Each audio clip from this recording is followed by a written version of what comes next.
Hi, I'm Sarah from the Board Game BBQ. We are a team of 9 people who release 2 podcasts a week. We also run gaming events around Australia and we do review videos and unboxings, just like this one. I'm reviewing Cloudspire today. So Cloudspire has been sent to us by Chip Theory Games, so we really appreciate that. It's going to be part of the Board Game BBQ library. When we go around Australia, we will potentially be playing this and teaching it, so that's really fun. Cloudspire is a game that I saw on Kickstarter quite a while ago, and I didn't back that many Kickstarters back then, and so I actually didn't back it at the time, and I've always been curious about trying it, so this was a really good opportunity for me to check it out, and I feel lucky to have played it now quite a lot, and I know what it's about, and it's fantastic. So here's my thoughts on it. First of all, from learning the game, I thought it was actually really quite easy to learn. Chip Theory Games have done some videos on how to learn the game. They've actually even recorded videos on the factions, each of the factions. So the base game comes with 4, and you can even find out about those. So I did, before I sat down with the rulebook, I watched the how to play video and one of the faction videos, but I should have actually watched 2. I'll tell you why that is in a minute. And the strange thing about it is the how to play doesn't get into the fortress defending and attacking. And the main part of the game is that, because it is a tower defense game. So you really want to know that part of it. And in actual fact, when I did sit down to learn it with the rulebook, there is a great walkthrough. If you have a look at all these boxes here, that's just for the walkthrough. So if you look at those, it sort of changes the setup and holds your hand through the first wave, which is fantastic, but it doesn't get up to that fortress defending and attacking part, which, yeah, I struggled to find the rules on that. And it's because it's in the rules reference guide. So the rulebook in itself is not that long, it's not overwhelming, it's written really well as well. So that's great. It's just that one part that I found really tricky. So when I was teaching the game, the flow of the phases is quite straightforward, and that part, actually teaching the game, not an issue at all. I found that was completely fine. And the only thing that players seemed to be a bit daunted by was the fact that there was so much going on with their factions. So I don't know, if you played Too Many Bones, you will know that there's a lot of text on the player guides for your character in Too Many Bones, and it's similar to this. So you've got, this is a faction board for Grove Tenders. You've got all these upgrades that your fortress can do. Cleverly, there is a bit of a strategy guide here, what your strengths and weaknesses would be for this faction, which is really handy to read. In my first play, I hadn't read that, and actually played as Grove Tenders first, and didn't know how to summon promoted units, so I had very weak units, and I didn't last very long. So it's very important to read that, and here's all the units. So this was the part that people found a little bit daunting, because there's a lot of text there, and it's, that makes sense to me. And I think it really is a game that you need to just start playing and just experimenting with, and you'll find that, some units don't work well against an opponent's certain forces and things like that. So you really, there's a lot of depth in terms of the tactics, who you should summon or who you should have on your side, and in order to counter the opponent's units. Anyway, so that's sort of moving on to gameplay itself. Now, to talk more about that, the gameplay itself, as I said, the phases of the game work really well. The cadence is great. Even the parts where there would be downtime because it's planning, that is done, you can do that simultaneously in most cases. There might be a couple of things that you have to then announce that you're going to do that, and that might affect, that might be turn order necessary, but most things you can just do simultaneously, which is fantastic. So that is one of the reasons why the game just seems like it goes for no time at all, even though I think the box says 45 minutes per player. That's probably accurate. It seems like it's even faster than that. It doesn't seem like a long game. And the other part that is fantastic, which is like one of the most mind-boggling things, and the great thing about this game, is that when you start playing the game and the game is played over 4 waves where your minions will be going towards the opponent's fortress and attacking that fortress, your minions have to progress. They have to move towards the other player's fortress. So you can't slow the game down in terms of, oh, I'm just going to go over here and explore this thing. The game flow, like the game will flow with or without you. you have to go along with it. So that I thought was really neat. And from my perspective, I haven't played a lot of tower defense games, so maybe that's something that exists in other tabletop tower defense games out there. I'm not sure. The only thing I could compare it to was tower defense video games, which I have played. More recently, I played a game called Kingdom, which I really enjoyed, which had this similar thing where you have a phase where it's the day phase and you're building up your fortress and you're recruiting units, and then at nighttime, waves of monsters will attack and you have to defend. So that is the premise here, basically. And every wave, every time you move to the next wave of the 4, you will have more resources to use to upgrade your fortress, and you will also get more units as well.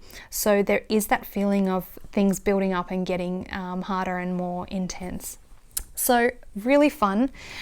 I think that my favorite part about the game is that even though the minions must progress towards the other opponent's fortress, your heroes do not. So there's actually a different class of character that you can recruit that are gold. The chip itself is gold, and they have more freedom to move around the board. So they can go out and explore certain things. There's landmarks on the board that can be looked at, interacted with. Some of them are sort of natural creatures that might become engaged with you if you look at them, or you may not attack them. It's up to you. If they don't engage you, you can choose. There's also gateways, so you can move around the board and have flexibility with your minions or your hero if you uncover those. And that can be really, great to utilize those to attack the other person. If it so happens that, and a few of the games that I had was like this, the enemies could move towards my gate much more quickly because they'd unlocked a gateway, and they used that to their advantage. But then once I knew that it was there, then I could use it as well. So that's really neat. So the heroes are great for moving around the board and exploring, but you can also use them in really clever ways to position and attack the opponent's minions.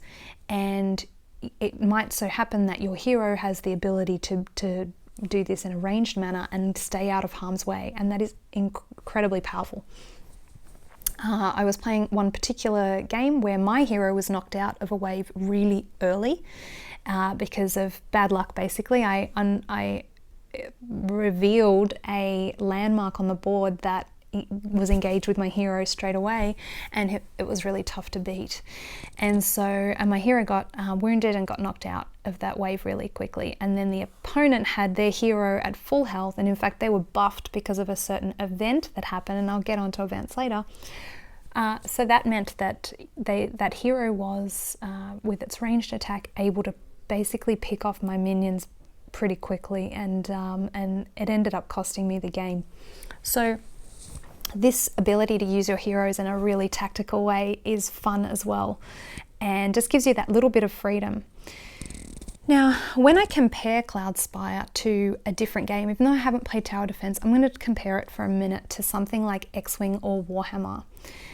One of the things I like the most about it is the fact that at the start of the game, yes, there is a little bit of, oh, I don't know what my faction does fully, and that's a bit daunting, but you don't have that open world map where you can put your forces anywhere on the map, and you're taking in turns to put your armies out, and you don't really know where there is best to go. If you're not someone who plays a lot of those war games, that I find daunting, because I never know what a good position might be, and then I cannot form the ranks that I need to, and then the game can pretty quickly reveal that I'm not well positioned and I'm probably not going to do very well in the game.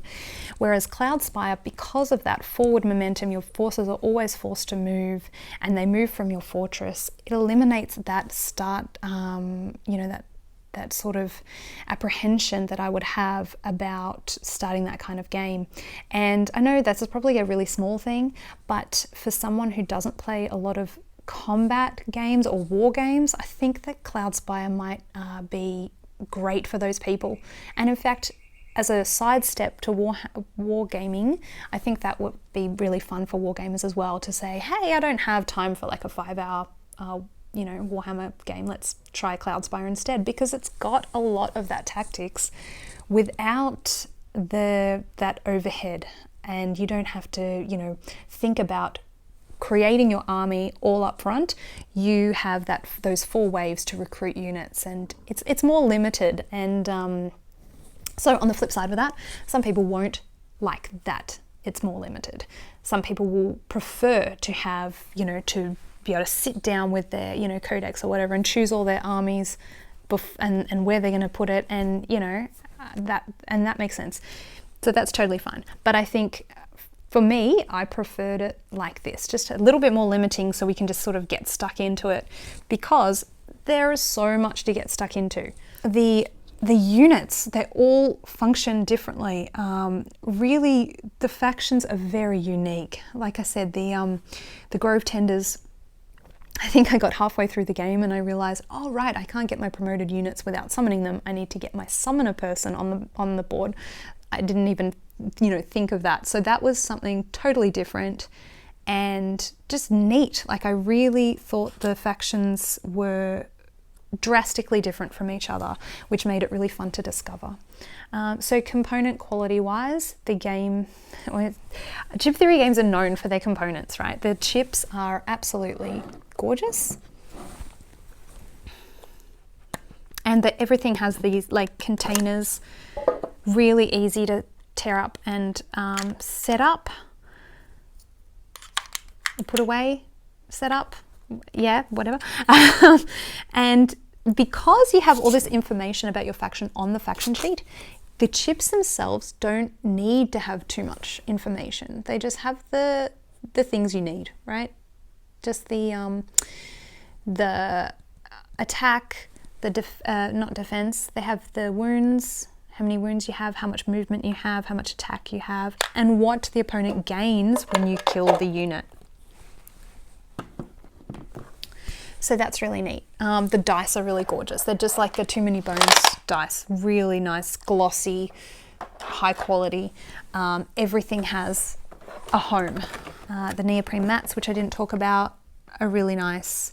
Now with neoprene, you don't get quite the fidelity in the image that you would with cardboard, but these really look lovely. There's no issue with there for me. I know some people, when they were setting it up and they were asked to manipulate the hex shape, and because at the start you choose a different map, everyone can put their hexes where they want.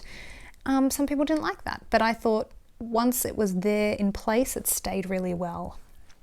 So that was a bonus for me. Yeah, so for Cloudspire, if you want to sidestep into something like Warhammer, or if you're curious about a game with high combat, Cloudspire is a great place to start. I really don't find it hard to learn at all, but the discovery is there, the discovery element. There's just so much you can do with this game. And one thing I didn't mention was that there's modes of play. I haven't played a cooperative scenario yet, but I'm really keen to try one of those. So you can play with someone against waves of AI minions attacking. That's fantastic. There's a huge solo scenario book. That's just, I think for solo play, this would be amazing, because you can just delve into it. There's so much to discover with it. And if you're playing with maybe, one other person, if it's just 2-player and you're playing a lot of it together, discovering it together would be really fun. It's hard for like a new player to come in and just play against someone who knows the game really well. There's just a lot of experimentation and knowledge that you need firsthand to say, oh, this unit is good against that unit. Because if you don't know that, you can just get wiped off the board really quickly, and that happened to me. And one of the clever things, and I think it's on purpose, is that there is a faction called the Brawnen, and they are not as complex. So the Brawnen are a little bit more straightforward, or it seems like they would be a good way to buff a new player so that they have a good chance of, you know, standing their ground against someone who knows the game better, because the other factions are just that little bit more complicated. And yeah, so it's a fantastic game. I really enjoyed it. I look forward to playing it again, maybe even teaching it at a Board Game Barbecue game day. So that's been my review of Cloudspire. Thanks for watching, and see you next time at the barbecue.